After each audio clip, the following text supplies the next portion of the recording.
No słuchajcie, teraz w świecie gitarowym to naprawdę jest przeogromna burza. Ponieważ marka Fender wygrała w sądzie proces odnośnie praw autorskich do kształtu gitar Stratocaster. No i co, teraz wszystkie gitary typu Strat, które możemy kupić, będą nielegalne? Trzeba będzie je wyrzucić? Oddać? Nie będą mogły być produkowane? A kto taką gitarę będzie miał, pójdzie do więzienia? Zapraszam do obejrzenia dzisiejszego materiału na Overdrive Fan Studio, w którym troszeczkę na temat tego wyroku sądu, troszeczkę na temat historii i oczywiście Fendera Stratocastera. Łapeczka w górę, subskrypcja, dzwoneczek i zaczynamy.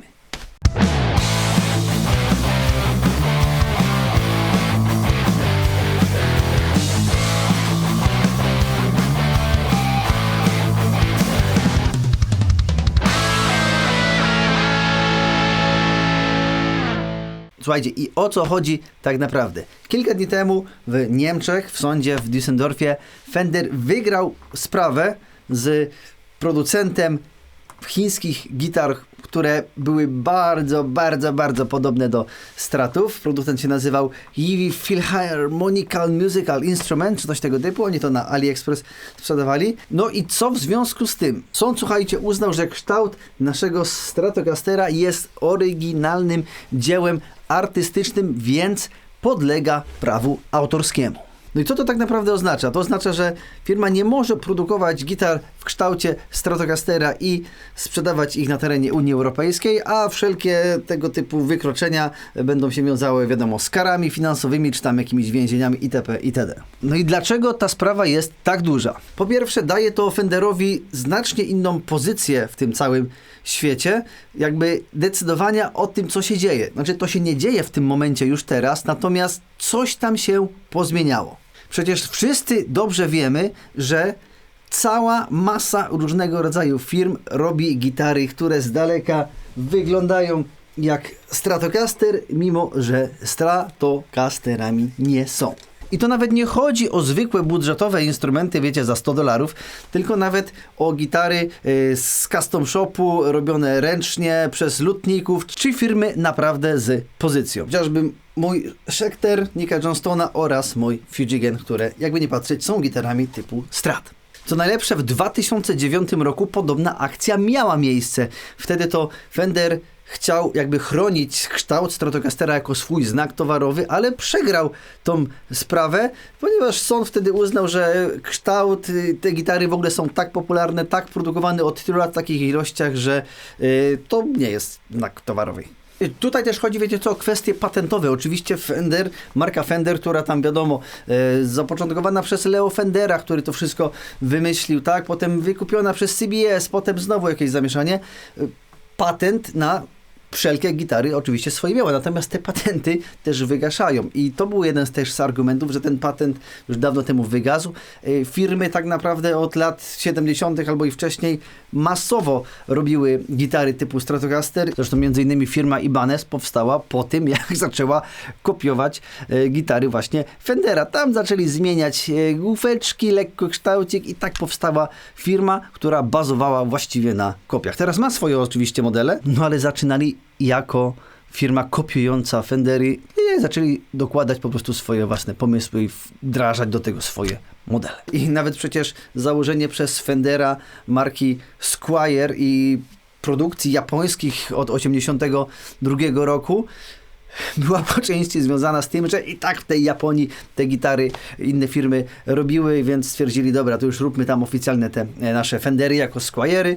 No i to tak już dalej, wiecie, nie będę teraz tego tematu rozszerzał, ale dobrze wiemy, jak to wszystko funkcjonuje. Pomyślmy troszeczkę z drugiej strony. Oczywiście Fender jest na rynku od x lat, gitary typu Strat, typu Tele, typu Les Paul, typu SG, to wszystko jest przez inne marki produkowane jako gitary w danym tam stylu i też wiele osób zastanawiało się, jakim cudem, dlaczego ktoś wymyślił coś takiego, a inne firmy mogą bezprawnie to kopiować. No to już kwestia tego patentu, o której wam mówiłem.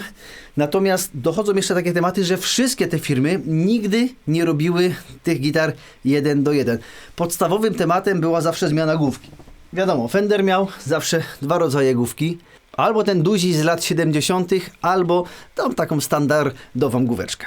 Natomiast te wszystkie inne firmy właściwie zawsze zmieniały wygląd główki, co mamy tutaj na przypadku tych dwóch gitarek typu Arrow i Nexon, oraz również zmieniali jakiegoś tam rodzaju parametry. Omijam fakt radiusu, omijam fakt czasami milimetr w prawo bądź w lewo był przetwornik umieszczony, czasami ciutkę był korpus cieńszy, grubszy, ten opływowy kształt był w innym miejscu, czy jak w przypadku na przykład tego Schechtera mamy tutaj, słuchajcie, gniazdo nie w tym miejscu, tylko po prostu od spodu. Zupełnie inny sposób regulowania pręta napinającego gryf. No a na przykład w Fujigenie mamy inny kształt pickguardu oraz bardziej kanciasty kształt. I tak właśnie te marki funkcjonują. Ogólnie ktoś, kto gra na stratach, zna się na stratach, to jest w stanie po zdjęciu sprawdzić, czy faktycznie może być to oryginalny Stratocaster, czy też nie. Oczywiście osoba początkująca z daleka widzi dwie takie same gitary, jedna za 8000, druga za 500 zł i dla niego jest to samo. Stąd zresztą popularność tych tanich modeli. Zresztą, no nie ukrywajmy, słuchajcie. Myślę, że ogromna ilość z nas musiała zacząć od jakiej niskobudżetowej gitary. Ja pozwolę się pokierować jednym przykładem. Otóż ten gość tutaj, jako nastolatek, marzył o Fenderze Stratocasterze. Dokładnie marzyłem o tej gitarze. Co prawda marzyłem o wersji w koloru zielonego. Natomiast no, to było totalnie niemożliwe do osiągnięcia wtedy. Po 20 latach Fender zresztą wypuścił ponownie tą sygnaturę Toma DeLonga i kupiłem ją i wiem, że za nią przepłaciłem, zawsze wam o tym mówię, natomiast to było moje marzenie i chciałem tą gitarę mieć, koniec, kropka. Natomiast oczywiście wtedy nie było mnie na nią stać, w ogóle nie było możliwości jej kupienia, więc kupiłem sobie wtedy Squiera. Squiera jako tańszy odpowiednik oczywiście Fendera, to jest jedyny właściwie licencjonowany, niskobudżetowy produkt, który może nazywać się Stratocasterem, ponieważ podlega pod markę Fender. Natomiast Squiery też się różnią kilkoma względami. Mają cieńsze korpusy, mostka z Fendera American Standard, czy tego bloku chociażby nie wsadzicie do Squiera, tam będzie problemy, wiadomo, z otworami, by trzeba było frezować korpus i tak dalej. Więc tak naprawdę to też nie są identycznie 1:1 gitary typu Fender, tylko że nie wiem, z gorszej fabryki, tak? No wtedy jak ja kupowałem tego swojego Squierka, no to tych tanich gitar, o których teraz często tutaj rozmawiamy, które wam prezentuję, po prostu na rynku nie było. No ale jak zaczęły się robić, no to właściwie na tym to wszystko polegało. Kupujesz niedrogą gitarę, dlatego powstał Squier, bo jak ja kupiłem Squiera, ja wiedziałem, że ja kiedyś będę chciał mieć Fendera i te swoje marzenia gdzieś tam spełniłem. Co prawda moim pierwszym Fenderem jest ten Fender, no ale wtedy jeszcze tego nie było na rynku. Jak byłby dostępny, to bym go pewnie kupił. No i tak to powinno funkcjonować. Zaczynasz od taniej gitary, która no nie jest oryginalnym Fenderem, ale z biegiem lat zarabiasz więcej, możesz pozwolić sobie na więcej, możesz odłożyć więcej i kupujesz tę gitarę, o której marzysz. No przecież wiadomym jest, że nie każdego stać w tym momencie, zwłaszcza osoby, nie wiem, która ma kilkanaście lat, która z własnego kieszonkowego odkłada hajs, na kupno oryginalnego Fendera, Gibsona, czy to będzie Les Paul, czy to będzie, nie wiem, Telecaster, prawda? Nie każdego i stąd te substytuty, które, no nie ukrywajmy, że robią spore zamieszanie na rynku, bo na pewno więcej się ich sprzedaje niż tych oryginalnych gitar. Tutaj ten materiał ogólnie może być za długi, więc jak coś, to bardzo was serdecznie przepraszam. Nie chcę wszystkich wątków podejmować. Tutaj dochodzą jeszcze też kwestie takie, że często te gitary nieoryginalne jakościowo mogą przyćmić te oryginalne, ale tak jak mówiłem, nie będę tego tematu dalej rozwijał. Natomiast tematów naprawdę jest sporo, ja mam tyle myśli, że nie wiem od czego zacząć i przepraszam za wszelki bałagan, który tutaj jest. Natomiast pamiętajcie, rozmawiamy o na razie jednym jakimś tam wyroku, tylko odnośnie kształtu Stratocastera. No a co z kształtem Tele? Co z kształtem Gibsona, Jaguara, Mustanga, SG i kolejnych po prostu kultowych gitarach, które wszystkie bardzo dobrze znamy? To jest jeden temat. Po drugie, ten wyrok jakby przedstawia kształt Fendera jako dzieło sztuki użytkowej. Tutaj warto zaznaczyć, że korpus Strata, gdzie ten jakiś Strat, a wezmę teraz innego. korpus Strata, kształt Strata Fendera nie był dziełem twórczym, w sensie zaprojektowanym przez artystę. Był zaprojektowany przez inżyniera, pragmatyka Leo Fendera, którego ja darzę absolutnie przeogromnym szacunkiem. Uwielbiam jego gitary, to zresztą widzicie, i chcę w przyszłości mieć każdą gitarę, którą zaprojektował. Natomiast kształt Strata tak naprawdę był związany z potrzebami. Jak możemy się dowiedzieć z historii, Strat był rozwinięciem koncepcji Leo Fendera gitary z jednej deski, tak? Bo jak sobie weźmiemy pod uwagę, no, dlaczego żona zawsze dzwoni w takich momentach, no? One eternity later. Więc kontynuując, Leo Fender wymyślił dechę właśnie do Telecastera. To swoją drogą też jest komiczne, że tu jest naprawdę wszystko zrobione jak najbardziej ergonomicznie, ekonomicznie, ponieważ jeden korpus teoretycznie nachodzi na drugi, dzięki czemu można było tych dech po prostu z kawałków drewna produkować jak najwięcej. A Stratocaster jest rozwinięciem tego pomysłu właśnie z tym opływowym kształtem, żeby można było lepiej dosięgać wysokich pozycji, żeby tutaj w żebra się nam nie wbijało, tak jak Telecaster, który jest po prostu wyciosaną dechą. Są te wszystkie ergonomiczne wcięcia, więc to wszystko, wiecie, nie było wyrzeźbione z gliny, wystrugane i oddane do Muzeum jakiejś tam Narodowej Galerii Sztuki, tylko to miało być praktyczny instrument muzyczny. Natomiast mimo wszystko ja uważam również, że to, co jest tutaj, no to jest to jakieś dzieło artystyczne, jest to sztuka, ponieważ z daleka widzimy kształt i wiemy, co to jest. Wiemy, że to jest kształt Strata. Nawet ludzie nie mający zielonego pojęcia o gitarach elektrycznych, znaczy mający jakąś mikroskopijną wiedzę, myślę, że jak im powiemy, wyobraź sobie gitarę elektryczną, to będzie chyba jeden z najpopularniejszych korpusów kształtów, jaki oni sobie gdzieś tam wyobrażam. Zresztą tutaj jest odległa batalia, czy Stratocaster, czy Les Paul. Dajcie znać w komentarzach, która mimo wszystko według Was gitara jest bardziej ikoniczna, Strat czy Gibson. Natomiast co na tym rynku może się teraz zmieniać? Czy to wszystko się wywróci do góry nogami? No tak naprawdę nie wiemy, czy firma Fender ten jednorazowy precedens zacznie rozwijać, zacznie rygorystycznie gdzieś tam przestrzegać. No i pamiętajcie, na razie gadamy tylko o kształcie Strata, a jeszcze jest dużo innych kształtów gitar po drodze. No, czy będą bardziej to respektować i nie wiem, będzie coraz więcej zmian w tych gitar, że będzie faktycznie jeszcze inny kształt korpusu, jeszcze inne odległości między przetwornikami, jeszcze tam jakieś inne cuda. Chociaż naprawdę, jeżeli byśmy wzięli to pod uwagę, to nawet ten mój Fujigen, prawda, no to on się mega różni od Fendera, jak tak się by bliżej przypatrzyło. No, omijam fakt kształtu pickguardu, ale no mówię, te kanciaste kształty, tutaj to wszystko naprawdę się ze sobą sporo różni. Zresztą wiele osób nadal uważa, że jeżeli dam taką gitarę i dam taką gitarę, to to nie brzmi nigdy jak Strat i nigdy Stratem nie będzie, to jest prawdziwy Strat, koniec i kropka. Chociaż też są tacy, którzy powiedzą, że to nigdy nie będzie prawdziwy Strat, bo prawdziwy Strat ma tutaj singla, a poza tym to są noiselessy, więc to na pewno nie zabrzmi jak prawdziwy Strat. Tematów do przegadania jest oczywiście cała masa.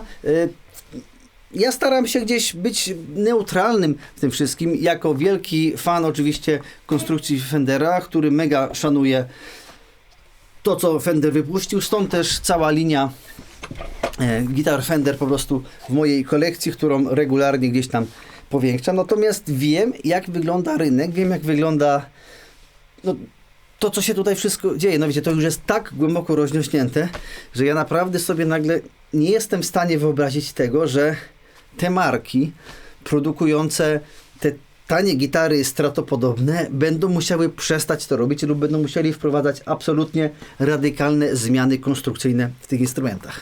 Oczywiście jak to nastąpi, może za 5, 20 czy ileś lat, no to nie pozostaje mi nic innego jak to uszanować i zawsze część mnie zgodzi się z tym, a część może powiedzieć, no szkoda, bo jednak w tym momencie nie ma dostępu do tych tanich gitar wyglądających z daleka tak jak byśmy chcieli, żeby wyglądały, ale z drugiej strony mamy zawsze tego Squire'a, który jest w stanie nam to zrekompensować. Dajcie znać w ogóle, słuchajcie, co wy sądzicie o tym temacie, co w ogóle sądzicie na temat oryginalnych instrumentów, oryginalnych kształtów i mimo wszystko stosowania jakiejś tam kopii. No bo postawmy się po stronie osoby. Ktoś, nie wiem, zaprojektuje jakiś piękny, nie wiem, jakiś piękny stół albo cokolwiek innego, co ma zarazem jest użytkowe, a zarazem jest przepiękne, a inne firmy stwierdzą, ej, on to fajnie zrobił, tu zmienimy to, tu trochę i wypuścimy jako swoje. No, to też nie jest fajne.